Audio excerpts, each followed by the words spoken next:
Assalamualaikum warahmatullahi wabarakatuh. Terima kasih banyak atas perhatiannya ya. Jadi di video kali ini saya akan membahas terkait dengan permasalahan integral dari suatu fungsi rasional seperti itu ya.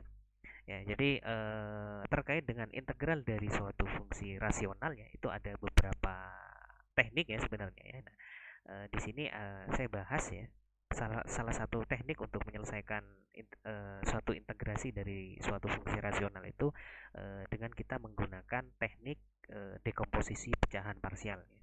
Oke, kita bahas saja soalnya satu persatu ya. Jadi di soal pertama ya ini ya. Jadi kita disuruh menentukan integral dari apa? X minus 3 ya dibagi X pangkat 3 minus X ya ini ya. Jadi dx ya. Jadi ini integralnya dari X sama dengan 2 ya sampai X sama dengan 9 ya. Jadi di sini biar lebih mudah saya akan apa? Saya bagi menjadi dua tahap ya. Jadi atau dua langkah ya. Jadi langkah pertama ya. Jadi untuk langkah pertama ini kita tentukan hasil dari integral tak tentunya dulu ya. Jadi kita tentukan seperti ini dulu ya. Tentukan nilai dari integral tak tentu ini ya gitu ya. X eh, minus 3 dibagi X pangkat 3 plus X gitu ya. Dx. Nah, untuk menyelesaikan integral tak tentu ini gitu ya. Integral tak tentu ini, kita coba perhatikan penyebutnya ya. Jadi untuk penyebutnya ini kan kita punya apa? Penyebut ya. Kita coba perhatikan penyebutnya itu kan X pangkat 3 minus X gitu ya. Nah, ini kalau kita faktorkan ya karena kita akan menggunakan teknik dekomposisi pecahan parsial ya. Jadi kita apa? Coba kita faktorkan terlebih dahulu dari penyebutnya ini ya. Jadi kira-kira faktornya itu ini ya. Ini X kuadrat minus 1 gitu ya. Nah, jadi ini faktornya ada 3 ya. Jadi X pangkat 3 minus X itu faktornya ada 3 ya. Ada X minus 1, ada X plus 1 ya. Nah, sehingga seperti ini ya. Ya. Dari sini kita dapat apa? Kita perhatikan dulu ya. Nah, ya. Selanjutnya gitu ya. Selanjutnya perhatikan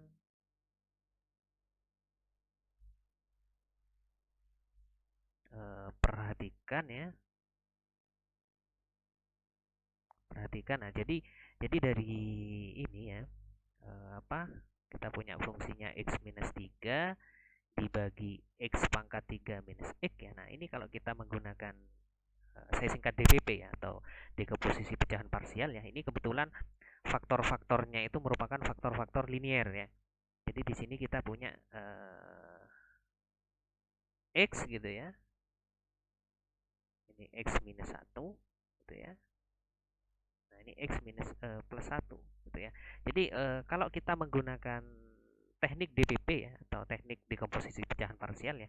Jadi fungsi yang ini kita pecah eh, sesuai dengan pecahan-pecahan parsialnya seperti itu ya. Ya. Ya, seperti itu ya. Nah, kebetulan di sini faktor-faktornya itu merupakan faktor-faktor linier gitu ya. Jadi kalau faktor linier ya biasanya kalau yang penyebutnya itu fungsi linier ya, maka yang bagian pembilang itu fungsi konstan gitu ya. Ya, karena derajat penyebutnya itu ya biasanya kenapa kok seperti itu, Pak? Gitu ya biasanya ya. Misalkan ada yang tanya ya karena intinya kita akan menjadikan fungsi ini sebagai fungsi rasional sejati gitu ya. Jadi kalau fungsi rasional sejati antara derajat pembilang dan penyebut itu ya biasanya derajat pembilang itu pasti lebih kecil dari derajat penyebut gitu ya kayak gitu ya, ya. Jadi ini katakan A ya, ini katakan B ya, ini katakan C seperti itu ya. Nah, ini kenapa kok seperti ini? Karena ini fungsi apa faktornya faktor linier ya. Jadi ini linier ya derajat satu, ini derajat satu, ini juga derajat satu ya. Pasti yang bagian pembilang ya derajat nol dan derajat nol seperti itu ya. Jadi langkah kita selanjutnya kita akan mencari apa bilangan-bilangan A, B, dan C seperti itu. Jadi akan dicari ya bilangan bilangan A, B, dan C. Seperti itu ya. Nah, jadi seperti ini. Bagaimana caranya, Pak? Gitu ya. Jadi untuk menyelesaikan seperti ini ya, ya sebenarnya kita jadikan satu saja ya yang bagian ini ya. Ini kalau kita sederhanakan kan ya. Ini kalau kita sederhanakan kan seperti ini ya. Ya, yang ruas kiri tetap ya x minus 3 yang dibagi x pangkat 3 minus x ya. Yang ruas kanan ya, agar kita bisa mendapatkan nilai A, B, dan C ya, kita samakan saja penyebutnya gitu ya. Kalau kita samakan penyebutnya gitu ya. Ya. Kalau kita samakan penyebutnya berarti kan kita punya X yang ini ya, kemudian X minus 1, X plus 1 gitu ya. Gitu ya. Sehingga untuk yang pembilangnya di sini ya, pembilangnya berarti yang A ini kita punya X min 1, X plus 1 ya. Kemudian yang B itu dia kurang X sama X plus 1 ya. Nah, kemudian yang C itu kurang X sama X min 1 gitu ya. Oke, kemudian dari sini ini biar simetri ya. X minus 1, X minus plus 1 gitu ya. Nah, ini kalau kita sederhanakan lagi ya. Ya.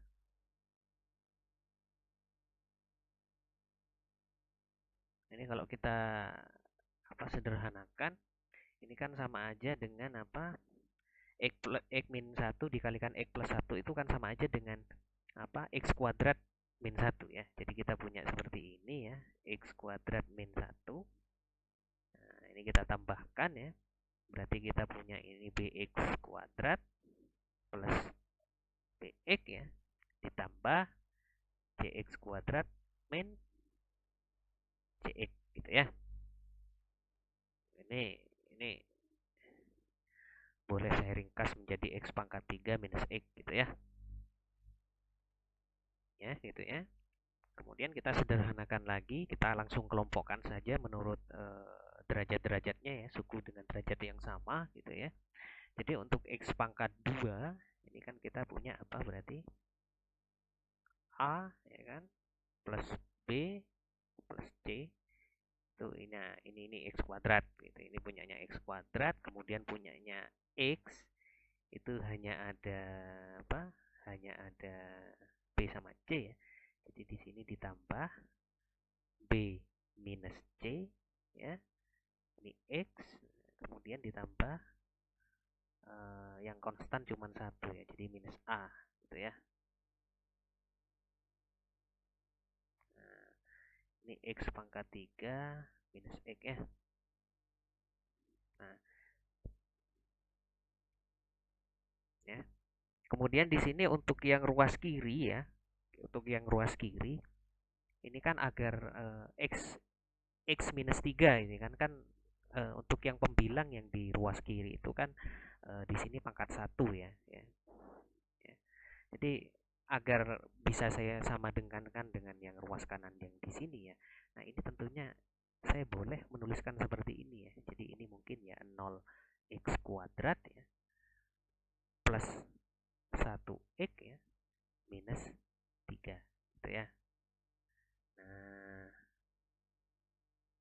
dari sini kan kalau suatu pecahan itu sama ya, ya kemudian penyebutnya sama, pasti yang pembilangnya juga sama gitu ya. Jadi ini jika 0x kuadrat plus 1 kali x ya dikurangi 3 ya, sama dengan ya ini ya A plus B plus C ini ya, ini x kuadrat ditambah ini B dikurangi C ya, ini x minus A ya.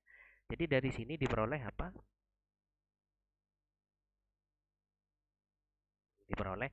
Jadi ini kan sama-sama x kuadrat ya. Jadi untuk yang x kuadrat kita sama dengan kan gitu ya.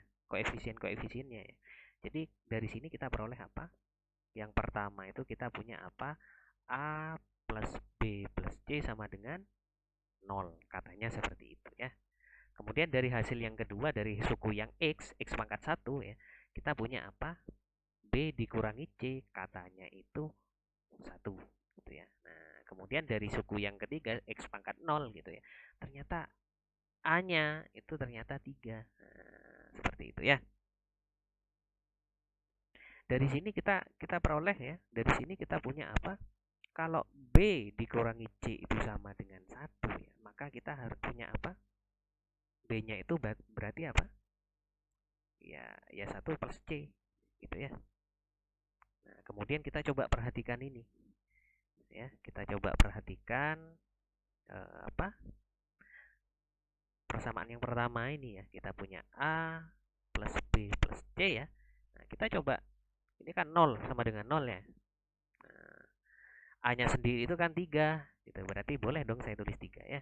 Kemudian B, nah, kemudian C-nya itu kan sama aja, sorry. Nah, di sini kan kita punya persamaan B sama dengan 1 plus C gitu ya.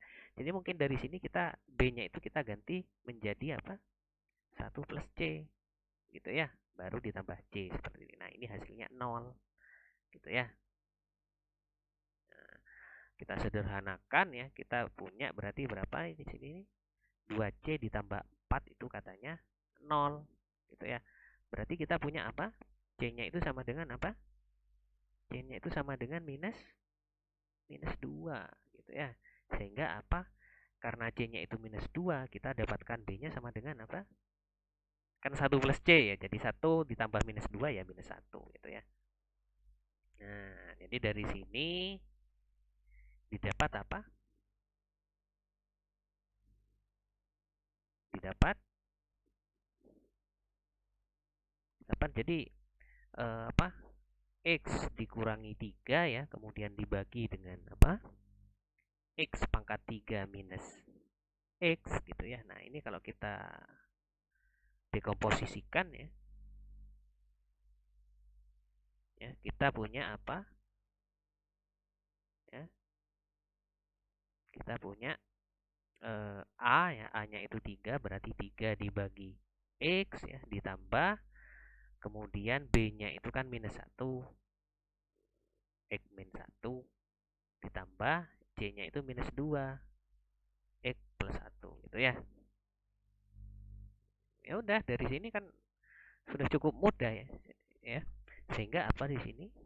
Nah, sehingga kita bisa menghitung integral tak tentunya. Jadi integral tak tentu dari X minus 3 dibagi X pangkat 3 minus X ya, dx gitu ya. Nah, ini bisa saya pecah seperti ini. Bisa saya pecah menjadi seperti ini. Jadi 3 dikalikan integral ya. Ya. 1 per X dx gitu-gitu ya. Jadi bisa langsung saya tulis seperti ini ya. Ya. Kemudian yang ini berarti minus ya. Min 1 ya. Min dari 1 per X min 1 dx. Kemudian minus 2 dikali integral per X plus 1. Nah, ini dx gitu ya. Nah, ini kan ln semua hasilnya ya. Jadi ini 3 dikali ln X ya. Ini mutlak ya. Kemudian ditambah dikurangi ya. Dikurangi ln X minus 1 gitu ya. Dikurangi 2 kali ln mutlak dari X plus 1 gitu ya. Nah, ini plus C.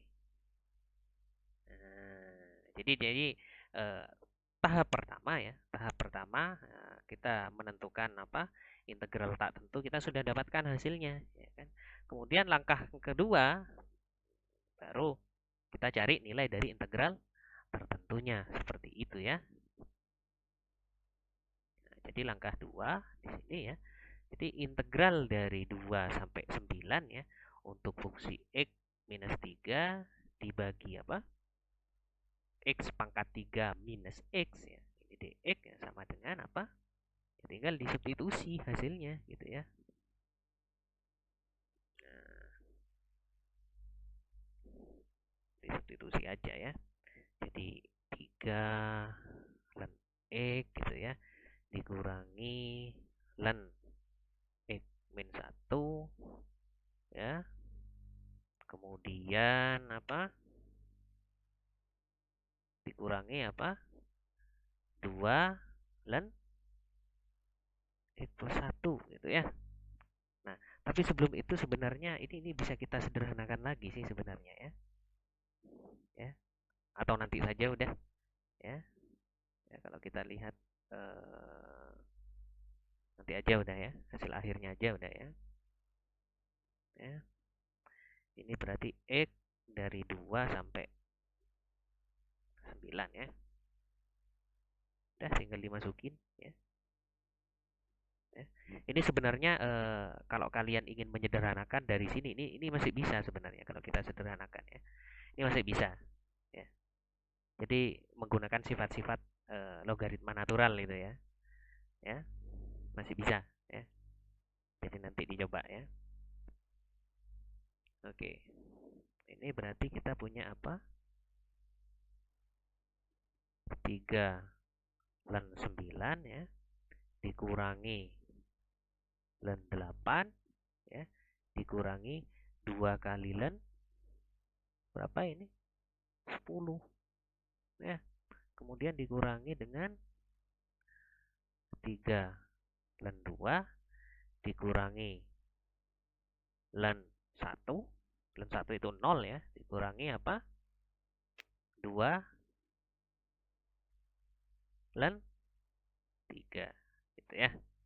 Oke, dari sini mungkin bisa kita sederhanakan ya. Ya. Jadi bisa ini kita sederhanakan ya. Ini kalau kita gabung ini kan sama aja sebenarnya enak di atas sih ya. Lebih enak yang di atas ya, yang kita sederhanakan gitu ya. Jadi biar hasilnya lebih kelihatan ya. Ya, jadi di sini mungkin kita sederhanakan dulu saja udah ya. Ya. Nah, ini kalau kita sederhanakan kan ini menjadi ln apa? X pangkat 3 gitu ya. Dikurangi ln X min 1 gitu ya. Dikurangi ln X plus 1 ini kuadrat gitu ya. Jadi karena ini dipastikan selalu positif, gak perlu mutlak, gak apa-apa gitu ya. Nah, plus C gitu ya.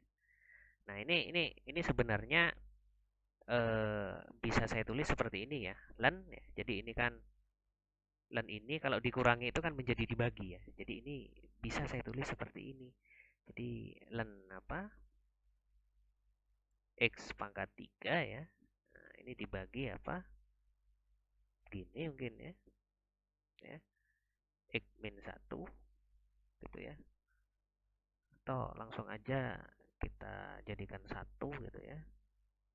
Jadi X pangkat 3 dibagi ini X min 1 ya, ini X plus 1 kuadrat gitu. Nah ini mutlak gitu aja ya. Nah itu aja ya, gitu ya. Nah sehingga di sini lebih sederhana gitu ya. Ya. Jadi seperti itu ya. Nah, oke, tinggal kita isi ya. Jadi ini ln berapa ini berarti? Ya X pangkat 3 ya dibagi X min 1 X plus 1 ya kuadrat gitu ya. Nah, ini mutlak ini X dari berapa? Dari 2 sampai X sama dengan 9 gitu ya. Sehingga apa? Ya, tinggal kita masukkan berapa? 9 pangkat 3 berapa? Ya. Jadi tinggal kita masukkan ya. Ya. 9 pangkat 3 itu berapa? Berapa? 729 ya. 729 atau kita tulis 9 pangkat 3 dulu aja ya. 9 pangkat 3, kemudian apa ini, 9 dikurangi 1 itu 8 ya. Kemudian 9 tambah 1 itu 10 ya. Dikali ini 10 kuadrat gitu ya. Nah, ini kan pasti positif ya. Ini ya. Kemudian dikurangi dengan len, berarti ini 2 pangkat 3 ya. Dibagi 1 dikalikan 3 pangkat 2 ya. Udah, ini tinggal disederhanakan aja. Ya, tinggal disederhanakan. Kita punya apa? Nanti dibagi lagi nih. Jadi kita punya len berapa ini? 729 ya, dibagi 8 kali 100, 800 ya. Dikurangi apa? Len berapa ini? 8 dibagi 9 gitu ya. Nah, ini kalau kalian ingin menyederhanakan ya monggo gitu ya. Jadi ini bisa kita gabung ya, berarti dibagi ya, dibagi berarti kalau dikali itu dibalik gitu ya. Jadi ini ya 729 per 800 dikali dengan apa? Kalau dibagi kan dikalikan silang ya. Jadi ini berapa? 9 per 8 gitu ya. Kayak gitu udah. Ya. Sehingga ini mungkin len berapa ini? Ini 9 pangkat 4 ya. Ini biar apa? Ya, jadi 9 pangkat 4 itu berarti berapa? 9 pangkat 4. Jadi apa? 6561 ya. Kemudian ini 8 kali 8 kan 64 ya. 6400 gitu ya. Ya, ini berarti nilai hasil akhirnya ya. Jadi udah tinggal ditentukan gitu ya. Jadi seperti itu ya. Semoga bisa dipahami. Terima kasih.